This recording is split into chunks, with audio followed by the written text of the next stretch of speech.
Hello, नमस्कार. कसे आहात सगळे? मस्त आहात ना? आशा करते तुम्ही सगळे आनंदात असाल.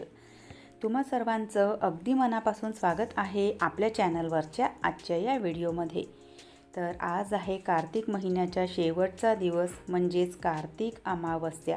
कार्तिक महिना जो आहे तर तो संपलेला आहे आणि उद्यापासून चालू होणार आहे तो म्हणजे मार्गशीर्ष महिना.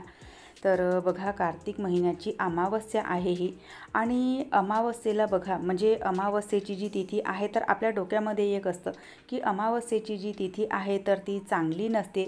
यामध्ये बघा बऱ्याचशा अशा काय काय नकारात्मक गोष्टी घडत असतात. तर असा एक विचार आपण आपल्या डोक्यामध्ये करतो. तर काही प्रमाणामध्ये बघा तो अगदी खरासुद्धा असतो.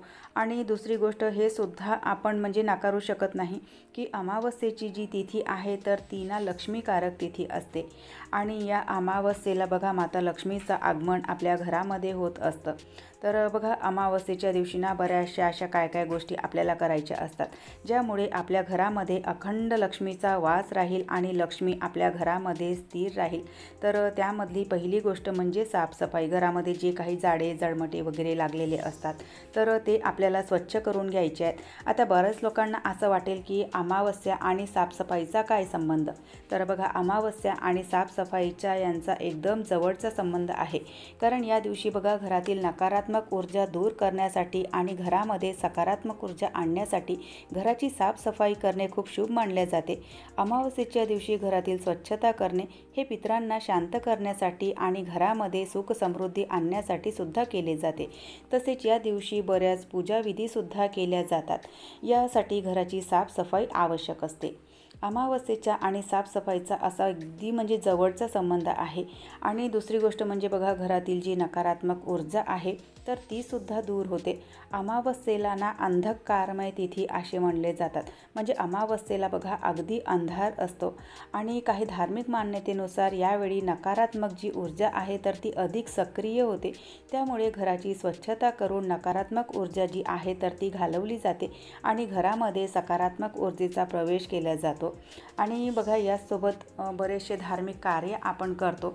तर अमावस्येच्या दिवशी जे काही धार्मिक विधी वगैरे केल्या जातात किंवा धार्मिक पूजा वगैरे केल्या जातात जसे की पितरांची सेवा आहे, दान आहे, धर्म आहे, अशा बऱ्याचशा पूजा आपण करतो. तर या विधीसाठी सुद्धा बघा आपलं जे घर आहे तर ते अगदी असं स्वच्छ असायला हवं.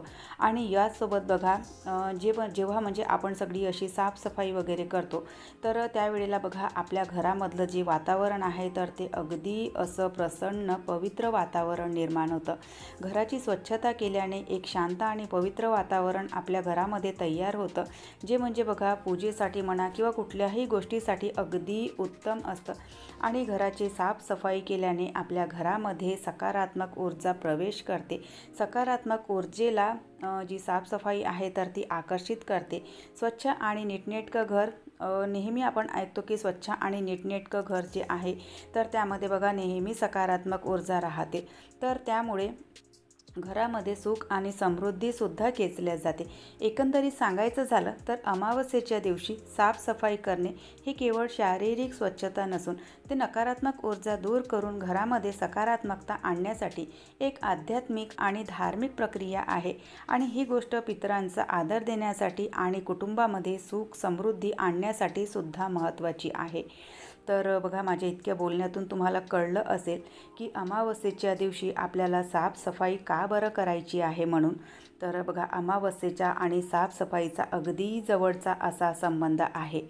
तर बघा आज ना म्हणजे मी सगळे घरातले जे काही जाडे जळमटे वगैरे होते तर ते काढून घेतले आणि त्यानंतर बेडशीटासुद्धा मला बदलायच्या होत्या. कारण आता बघा मार्गशीर्ष महिना लागलेला आहे. म्हणजे उद्यापासून मार्गशीर्ष महिना लागणार आहे आणि हा गुरुवार तर आपल्याला करता येणार नाही.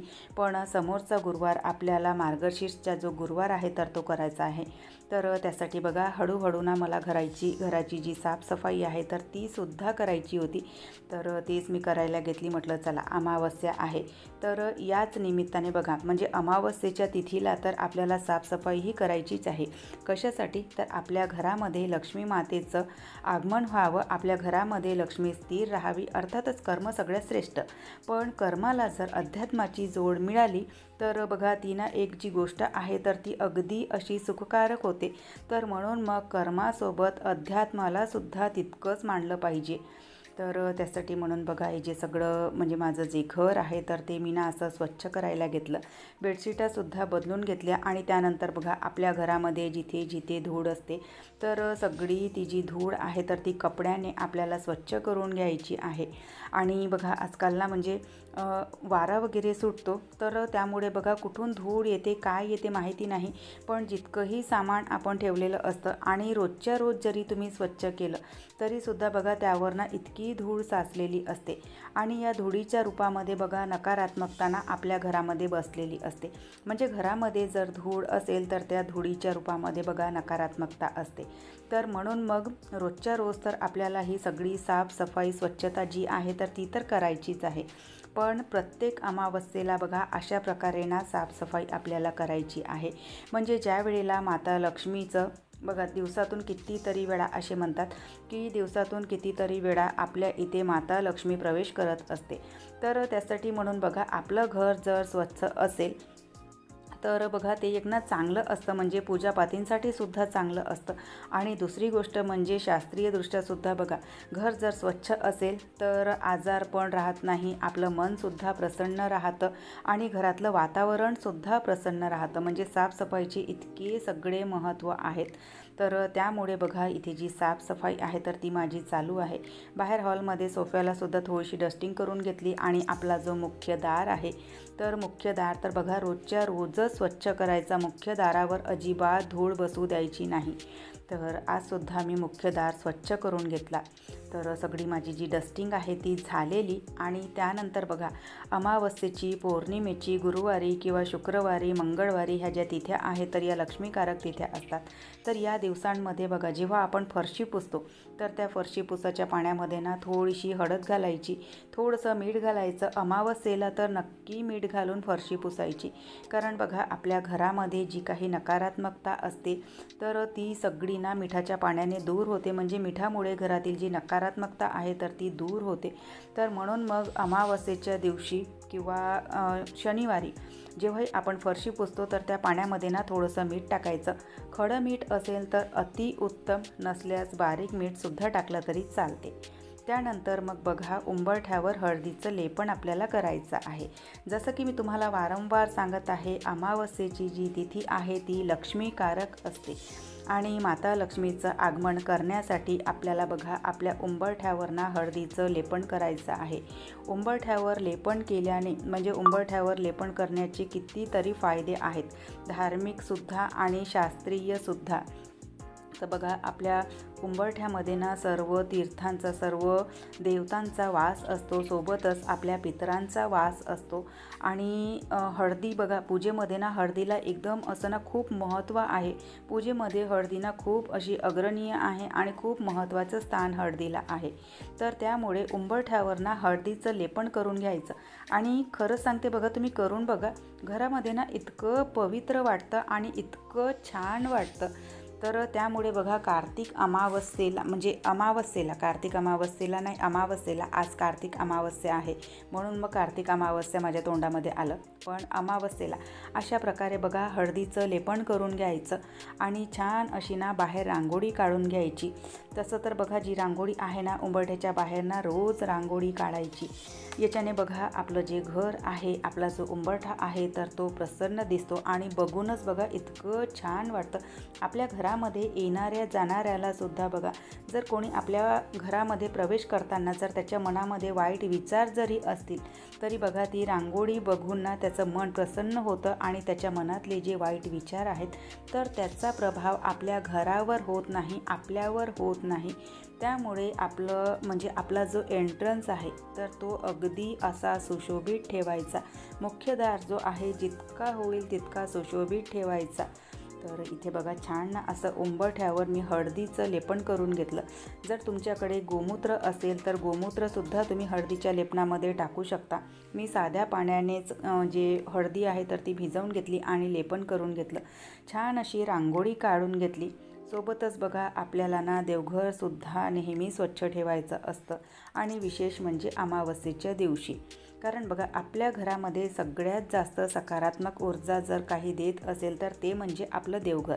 आपल्या देवघरामधून सगळ्यात जास्त सकारात्मक ऊर्जा जी आहे ती रिलीज होत असते.